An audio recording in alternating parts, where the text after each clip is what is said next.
UVCE Chronicles, sing it loud. Echoes of our past we're proud. From the heart of Bangalore to the world we soar. Hello to all our viewers and listeners. Welcome to another exciting episode of UVC Chronicles. My name is Varsha Rao and I'm from second year AIML. On today's episode, we are joined by Sanjana Ramesh. Sanjana is an alumnus of the 2017 Electronics and Communications Engineering batch. Having graduated from UVC, she went on to do her master's in power engineering at Nanyang Technological University in Singapore. She is currently working as an R&D engineer at Aed Energy in London. We are happy to have you here today, Sanjana. So at UVC Chronicles, we believe that nothing beats a first-hand introduction. So I would like to request you to please briefly introduce yourself. Yeah. Hi, Varsha, and hello to everyone listening and watching. I'm Sanjana. So I graduated from UVC in 2021. So I was in the Department of Electronics and Communication. After that, I went over to Singapore to do a degree, master's degree in power engineering because I wanted to get into the field of renewables. So I spent the last 3 years in Singapore, initially as a student, and eventually I worked there as a power systems engineer at a company that did energy storage, specifically vanadium redox flow batteries. So I moved out of Singapore earlier this year, and I moved over to London. I'm still at a company that does energy storage, but I currently work with thermal energy storage. And so I'm now here as an electrical engineer, and that's been my background so far. That was a really good introduction. So during your days in UVC, you were a pretty active student. You were a part of multiple clubs. You were Execom in IEEE, you were Vinamaya lead, part of Sampada, and treasurer at Adhamya. So how did you manage these multiple clubs along with academics in college? And today when you look back, what advantage do you think being a part of all these clubs had for you? hmm Well, I think university without being a part of these clubs is just not the complete experience. Academics is great. As you know, you have to do a lot of learning on your own. And there's just so many resources for you to learn. But apart from that, I think your soft skills that you develop is really important as well. I actually, at least in my first couple of interviews before I landed my first job, I would always speak about experiences from IEEE, from Adhamya, what we did at Vinamaya. I think it's really important to have these things in the student society, help each other learn and grow. So you're not just helping yourself, but you're helping the community outside of what any syllabus can teach you. So to me, that was that. Of course, you make friends. Of course, you eventually learn. I think it's really important to be a part of these experiences. Yeah. That is amazing. So, your last year of college was when the coronavirus pandemic was at peak. So, how was the Mhm. college experience during the pandemic? It was extremely hard, especially because you have to keep yourself motivated, and we were at home. The shift to online classes was a struggle for everyone. It was really hard for students as well as teachers, especially because nobody knew how to do this. Nobody had done this prior. We never had online classes before, so that shift was really it was a steep learning curve for everyone. Eventually, you got a hang of it, but unfortunately, I did miss out, on my especially third year of college. But I spent that time thinking about what I wanted to do next and how I was going to achieve, next steps, because I wanted to continue my studies post graduating. So I was preparing for my GRE, TOEFL exams. I took all of them at home because of the pandemic.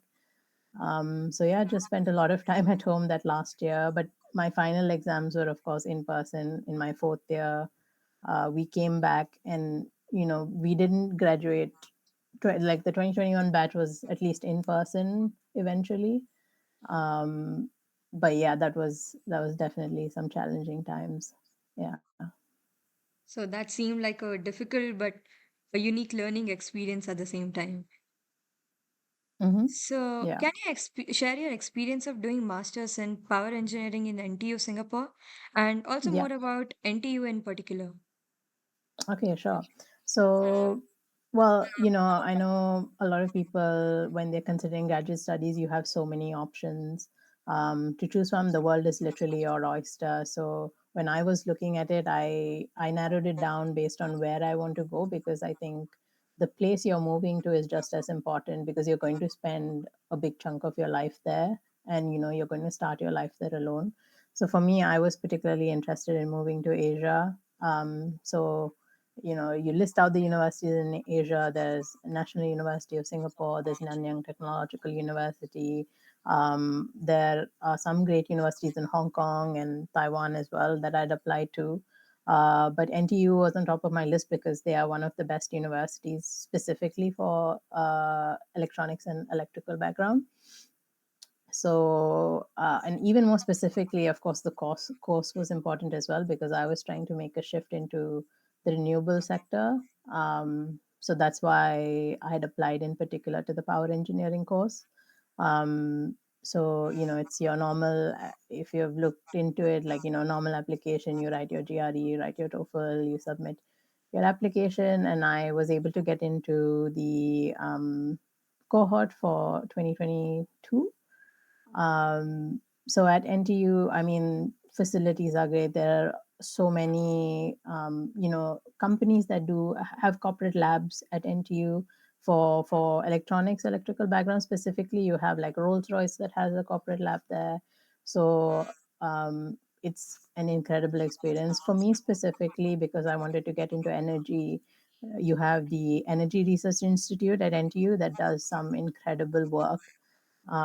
So yeah, I was able to do a dissertation there on a power electronic device. So I was interning at this company called vFlowTech, where I eventually converted to full time. There I worked with vanadium redox flow batteries and actually did my thesis with them, where we designed a power electronic device for the power conversion side of vanadium redox flow battery. But yeah, all in all, the experience to, because I felt like I wanted to specialize in power specifically, and learn so much more. Like, your undergraduate basis foundation at UVC is great. I just wanted to build on that and get into something specific. So that was a great basis. Of course, Singapore is a great place to be. It is definitely one of the business capitals of Southeast Asia, and you have so much happening, especially in the field of clean tech, renewables. A lot of exciting projects. I was able to do a lot of projects there in this field.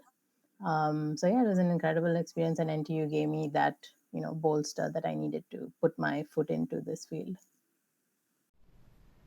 Well, that was very informative, and I'm pretty sure that it will be very helpful for students who are looking for higher education opportunities abroad. So, just like you, even I like reading and writing a bit. So, could you just tell me about your favorite genre of books and what is that one book that you'd like to suggest to all our viewers and listeners to read? That's a very hard question. I specifically like fiction just because, well, any genre of fiction, just because I like being transported to worlds that I just may not have ever come before. Um, so if I were to say a specific book, it would probably be a book called "If You Could See Me Now" by Cecilia Ahern. It's one of my most favorite books of all time, just because it reminds you that even as an adult, um, you need to have a broader perspective of life, and look at life, not don't take life that seriously, and remember to enjoy the journey that you're on rather than getting to a specific destination. That's great. I definitely agree with you. Books do transport you to another world, and I definitely will be adding that book to my to be read list. So, after your master's in Singapore, you shifted to the UK. What impact did it have on you? Any homesickness or adjusting to new people? How was the experience and how different was it compared to shifting to Singapore? Well, it was really different. So eventually, well, I spent 3 years in Singapore, and it was obviously great. In terms of it's not that much of a cultural shock. Of course, um, there is a lot that is different from Bangalore, for example, but it Singapore is definitely a place where your shift is to a different country is a lot more easier, and they very safe, etc. And I got used to that, and eventually I was made the move here. So some things that are completely different would be work culture. Work culture to any Asian country is completely different, and that was something I noticed immediately. Um, People definitely value more of a work life balance here.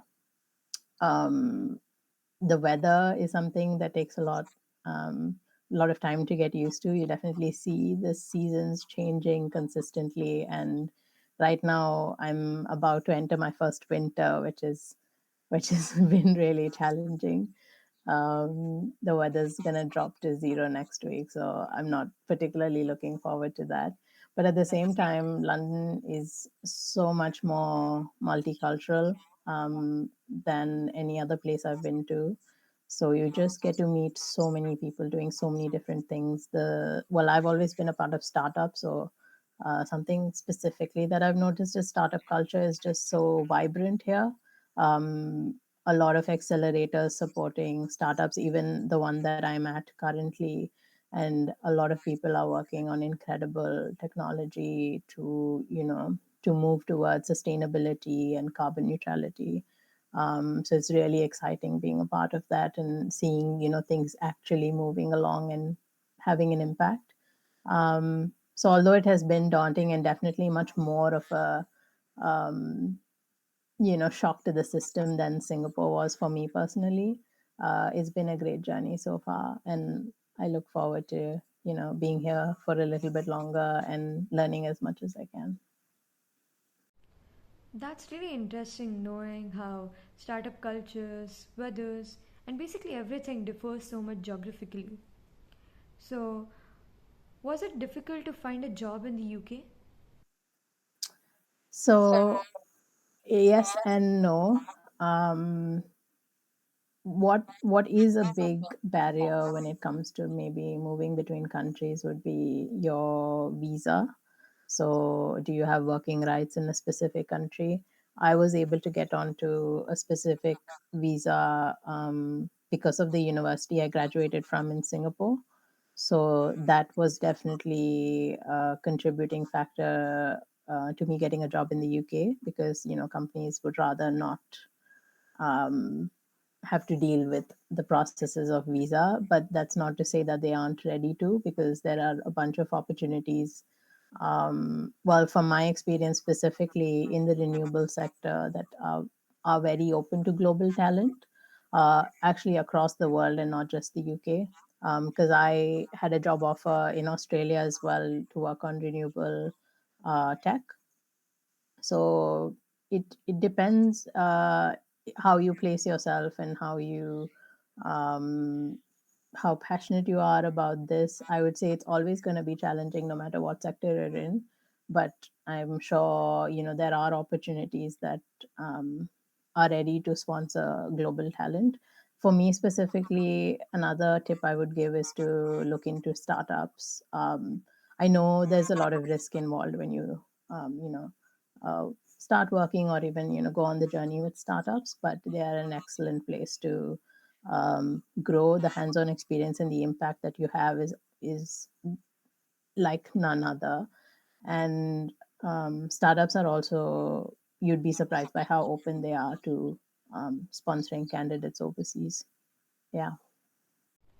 That's a really good perspective on how startups are and how startups work. Since you're currently working and researching on renewable energy and green technology, what tech are you working on right now as an R&D engineer at Aed Energy? So I specifically at the moment working with thermal energy storage. So something I had a like I said a start in Singapore was with vanadium energy storage.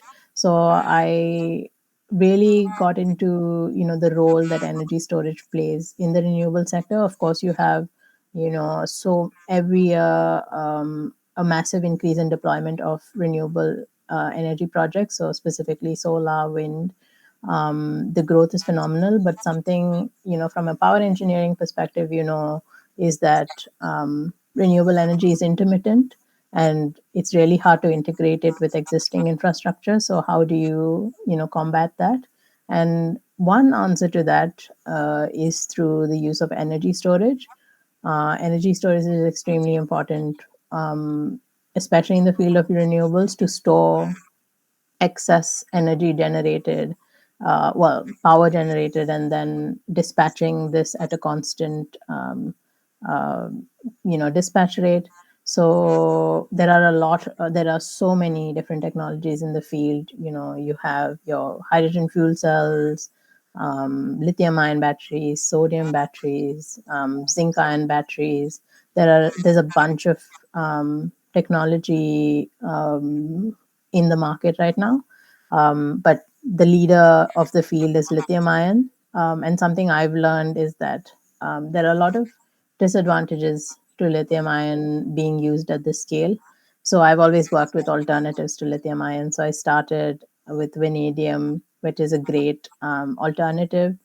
Um, and then now I'm working specifically with thermal. So essentially, you're using renewable power to store heat. So energy is stored as heat, and then you can dispatch this, directly convert your stored heat into electric power output. As an alternative, it is low cost and just as competitive as lithium ion. So that's specifically the field I'm in. So I'm working with Aed Energy to develop these thermal energy storage and bring them to market essentially.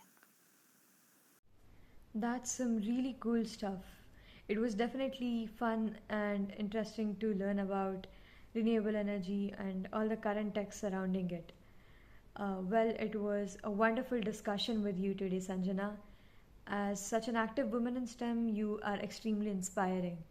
I personally learned a lot and enjoyed this conversation, and I'm pretty sure that all our viewers and listeners have also learned and enjoyed this conversation as much as me. Thank you so much for joining us today. Thank you, Varsha. Thank you for having me.